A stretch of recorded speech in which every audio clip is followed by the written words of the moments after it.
Hello guys, ఎలా ఉన్నారు? రీసెంట్గా జానీ మాస్టర్ అరెస్ట్ చేసిన విషయం తెలిసిన విషయమే. ఇప్పుడు కొత్తగా ఇంకోటి వచ్చింది. యూట్యూబర్ హర్ష సాయి తనను మోసం చేశాడని ఓ యువతి పోలీసులను ఆశ్రయించారు. తనను పెళ్లి పేరుతో చీట్ చేశాడని హైదరాబాద్ నర్సింగి పిఎస్లో ఆయనపై ఫిర్యాదు చేయడంతో పోలీసులు కేసు నమోదు చేశారు.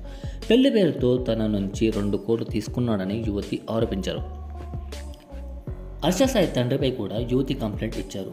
పేదవారికి సాయం చేసిన వీడియోలతో హర్ష సాయి యూట్యూబ్ ద్వారా చాలామందికి తెలిసిన విషయమే. బట్ ఇక్కడ చిన్న డౌట్ ఏంటంటే, తన ఆల్రెడీ చాలా మనీ ఉంది, బట్ చేయడం సాధ్యమేనా కాదన్నది మీరు కింద కామెంట్ చేసి చెప్పాలి. ఎందుకంటే ఈ మధ్య చాలా ఫేక్ అనేవి వస్తూ ఉన్నాయి. మీరేమనుకుంటున్నారు? కింద కామెంట్లు చెప్పండి. అంటే తను చేశాడా లేదన్నది కొంచెం రోజులు అయితే తెలుస్తుంది.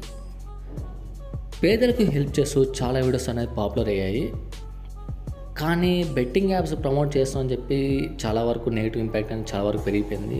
రీసెంట్ అయితే వీడియోస్ కూడా ఎక్కువ రావట్లేదు. బట్ రీజన్ ఏంటి తెలియదు, కానీ బట్ నెగిటివ్ మాత్రం చాలా వరకు ఉంది. బట్ అప్పుడున్న క్రేజ్ అయితే ఇప్పుడైతే చాలా తగ్గింది అనుకోవాలి. ఇది కూడా క్రియేట్ చేయడానికి కారణం కావాలని చేశారా, లేకపోతే నిజంగానే జరిగిందా లేదన్నది కొన్ని రోజులు అయితే చాలా మంది తెలుస్తుంది.